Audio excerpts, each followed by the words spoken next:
Pessoal, vamos falar então agora sobre HDR, o High Dynamic Range. O que é isso então? O HDR basicamente é uma opção que nós temos aqui tanto no Lightroom como em outras imagens também, ou uma opção que você pode fazer isso manualmente também no Photoshop, de unir duas ou mais imagens que tenha uma exposição diferente, tá? Então elas vão ter uma configuração de exposição diferente da outra. Então uma imagem está bem mais clara e, por exemplo, a terceira imagem está bem mais escura.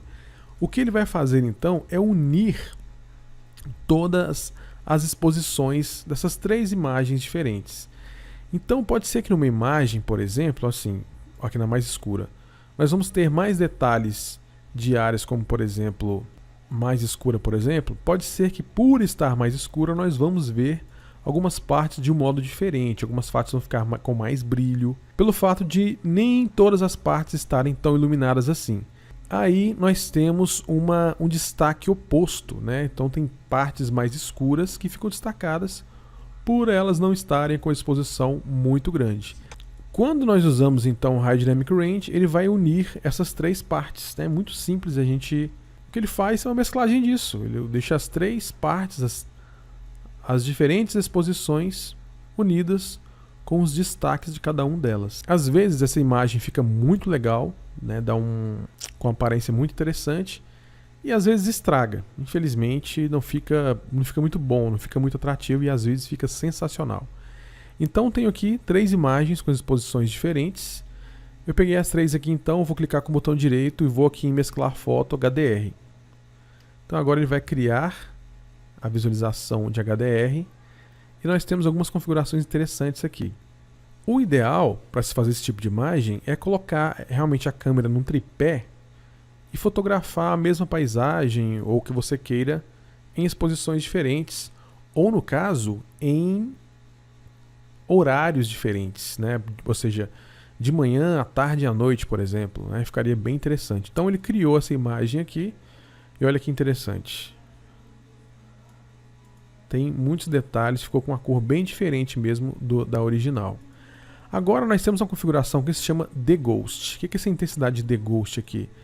Preste atenção, por exemplo, nesta parte aqui de baixo aqui, onde na original nós tínhamos alguns carros passando, algumas coisas passando. Se eu colocar aqui nenhuma, olha a parte de baixo que vai acontecer aqui. Tem um carro aqui, não tem? Um carrinho bem aqui. Se eu colocar o Deghost em alta, esse carro basicamente vai desaparecer.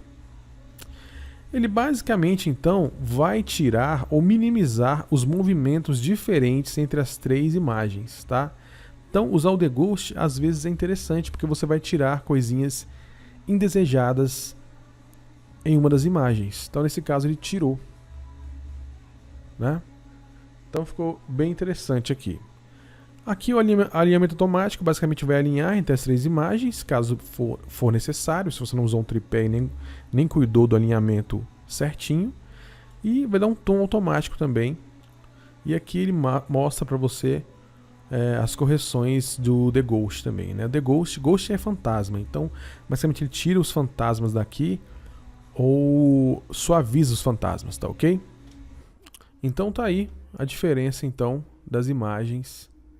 Esse é o High Dynamic Range, tá ok? Beleza, então agora vamos falar sobre como criar livros no Lightroom, como você pode usar o Lightroom então no modo livro, para criar um livro para impressão ou simplesmente para testar mesmo as suas fotos no modo livro, como eles vão ficar e tudo mais.